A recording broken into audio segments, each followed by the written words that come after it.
How to identify a yeast infection. At some time in your life, you will probably need to know what a yeast infection looks like. A yeast infection will have different characteristics depending on which body part it has attacked. In most cases, it looks like a patchy red rash that is not raised at all. After a while, this rash can generate pus. Babies usually get yeast infections in their mouths, where the fungus finds a wet, enclosed space in which to live. This type of yeast infection often resembles a layer of white, milky mucus over a red area of the skin. When the mouth is in this condition, it makes drinking and eating difficult and painful. Babies and children still in diapers may also develop a yeast infection from the wet, warm environment. The more vigilant you are in changing the diaper, the more likely your child can avoid a yeast infection.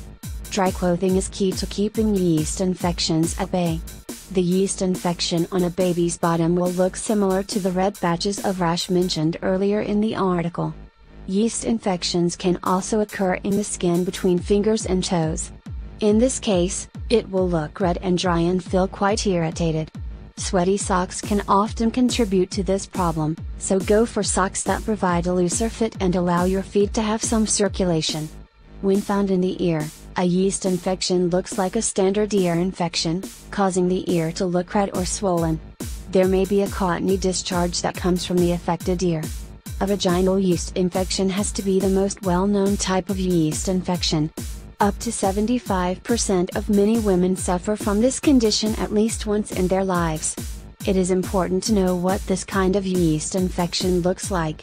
Often, you will notice a red patch of skin that looks inflamed and swollen.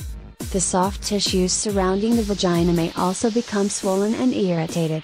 Excessive dryness of the vaginal area is another indicator that you may have a yeast infection. Other symptoms of yeast infections. Vaginal yeast infections also present with a host of other symptoms. A white, thick discharge will most likely occur. This will look different from the normal discharge a woman experiences when ovulating. It may have an odd smell, which some women compare to the smell of baked bread. You may notice a difference in coloration when discharge is due to a yeast infection. Yeast infections in the ear can also be identified in children by the affected child's behavior. Often, the child will act fussy due to the ear pain, or repeatedly pull on or rub the infected ear.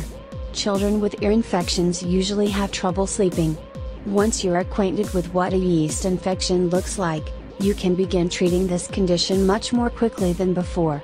Always consult with a doctor before taking medications, as some medicines can actually cause a future yeast infection to be more resistant to drugs. Visit the link below for more info.